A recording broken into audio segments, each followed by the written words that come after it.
laptop,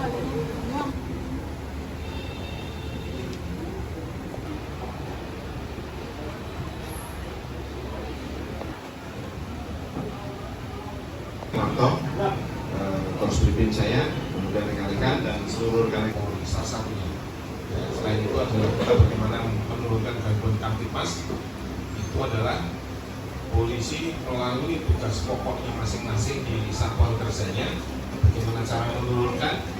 Berarti kalau Dimas ya langsung dengan para tokoh masyarakat, lalu lintas dengan patroli, terus kemudian dengan koordinasi dengan instansi terkait supaya tidak terjadi kecelakaan, lalu reserse dengan penegakan hukum. Ya, kemudian kalau sabara, Wali pengaturan penjagaan dan patroli. Misalkan polisi yang bertugas di luar tugas pokoknya kadang-kadang itu bisa besar karena media. Mungkin rekan-rekan banyak yang tahu. Siapa namanya itu Pak Babin, kondisivitas dari kemudian terkait hal-hal yang pemilu damai itu media juga. Kalau saya nggak ngomong kan, saya ngomong tapi nggak diberitakan kan masyarakat nggak tahu. Jadi gitu kan. Saya ngomong, ternyata alhamdulillah damai juga. Saya walaupun ada Pak TPS yang hari ini diulang, teman-teman sudah tahu ya. Di minut 1, di minut 2, satu lagi tapi tidak apa-apa. Setahu saya kalau memang saya paham, saya langsung berikan statement. Jadi memang besarnya polisi bukan ke media. Kalau polisi salah juga dimediakan juga, jadi supaya yang lain tahu. Teman-teman nggak usah segan atau bersungkan. Pak, katanya ada polisi begini-begini, laporkan saya. Contoh kemarin, Pak katanya ada solar yang dilindungi oleh polisi. Itu di mana itu? Saya akan turun langsung. Saya kadang-kadang ada antrean itu, antrean di pom bensin itu saya datangi. Pernah sekali saya datangi. Ini kenapa ngantri? Oh, ternyata mungkin kalau zaman dulu ya ada truk muatnya 200 liter, tapi kok bisa 400 liter? 400 liter nggak penuh. Rupanya tankinya dimodifikasi. Habis itu disimpan di mana, ditimbun solar. Kalau masyarakat kan melihat posisi polisi tahu yang jalan polisi, tapi kalau media kan tidak tahu. Ya, tiba-tiba datang Kapurah, mungkin di sini juga ayam, sabung ayam, tidak tahu masih ada atau enggak. Tapi saya sudah perintahkan tidak boleh. Ya, begitu temu teman-teman ngasih mau ke saya turun. Perintahkan Pak Dirkrimum, kalau judi online itu bisa Dirkrimum, bisa Dirkrimsus. Terus ada informasi bandar narkoba, kayaknya di sini kurang rekan-rekan media. Berbeda dengan di waktu saya bertugas di Makassar, tahanan penuh itu oleh narkoba. Ya, tahanan penuh. Kajian semua yang memang betul-betul yang dari komunikasi dengan teman-teman media. Sulawesi Utara nih, paling tidak ya masih kondusif, tidak terjadi hal yang berarti. Mudah-mudahan situasi keamanan tetap terjaga. Mungkin nanti setelah proses tidak boleh, ya.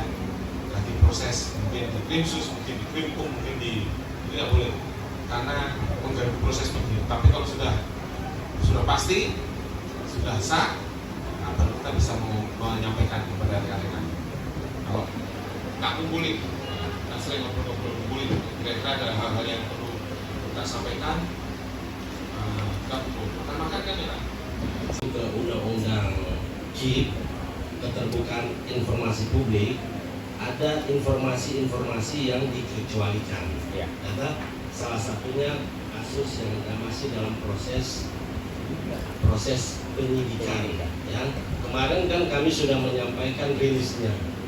Nanti untuk perkembangan penanganannya nanti kita akan sampaikan kemudian ketika pemeriksaan semua sudah tuntas lengkap. Takutnya kalau kita beritakan saat ini, nanti kita dari Polda Sulut akan menyampaikan konferensi pers, ya. Cukup ya? Jupri. Sebenarnya Anda so tahu, tapi Anda bertanya ulang supaya Budi so tahu toh. Tapi nggak apa-apa. Saya akan menyampaikan sedikit tentang perkembangan ya. Perkembangan terakhir dari hasil kegiatan Satgas Money Politik Polda Sulawesi Utara yang tergabung dalam Sentra Gakumdu, memang benar sudah melakukan penindakan, mungkin rekan-rekan sudah tahu. Dan perkara itu untuk Polda Sulawesi Utara ada 2 laporan polisi. Kan? Dari 2 laporan polisi ini sudah 2 perkara yang sudah P21. Ya. Dan masih ada lagi tersangka lainnya yang masih dalam proses yang saya tidak akan sampaikan pada forum ini karena menyangkut kerahasiaan penyidikan. Kita tunggu saja 14 hari, pasti akan dirilis sebagaimana tadi Kabid Humas sudah menyampaikan. Tunggu saja tanggal mainnya. Pada prinsipnya dari laporan keseluruhan ada juga yang menerima laporan tentang money politik termasuk Polresta Manado. Dan Polresta Manado masih dalam tahap pembahasan oleh Bawaslu.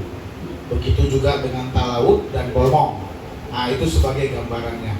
Nanti kalau udah masuk dalam tahap penyidikan dan penyelesaian perkara, kita akan rilis secara terbuka. Jadi tidak ada yang ditutup-tutupi.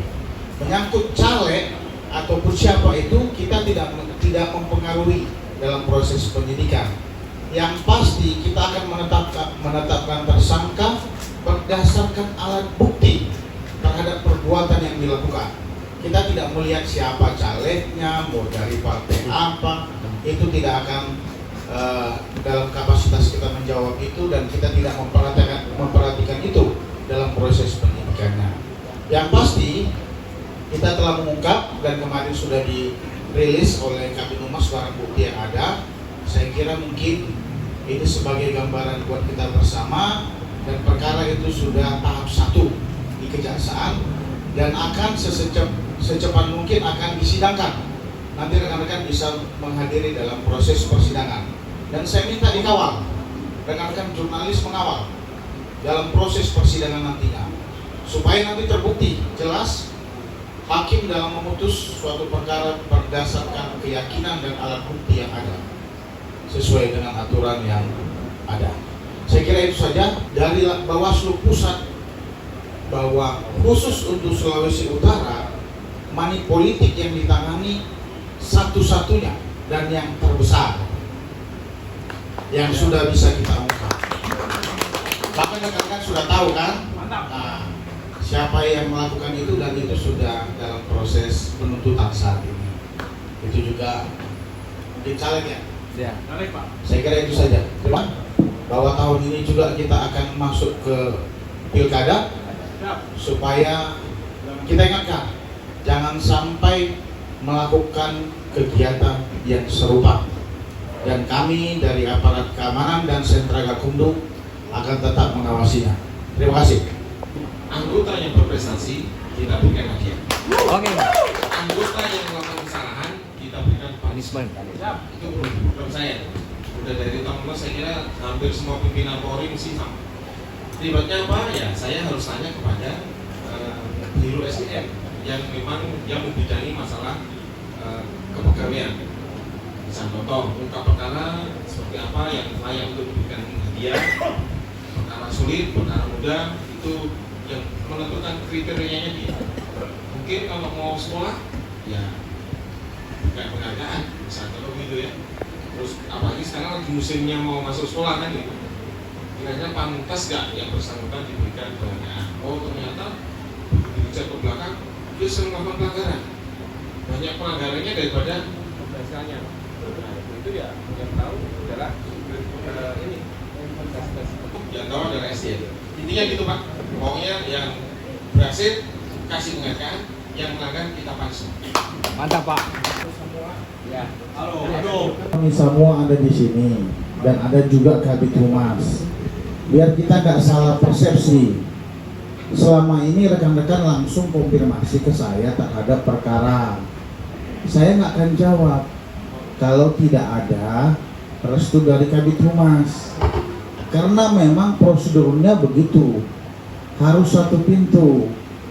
Jadi supaya rekan-rekan kita ini enak gitu ya. Betul.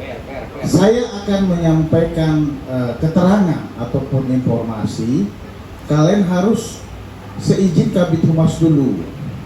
Bukan saya menghalang-halangi atau menunda informasi. Karena kalian semua berburu berita, saya tahu itu. Siapa yang duluan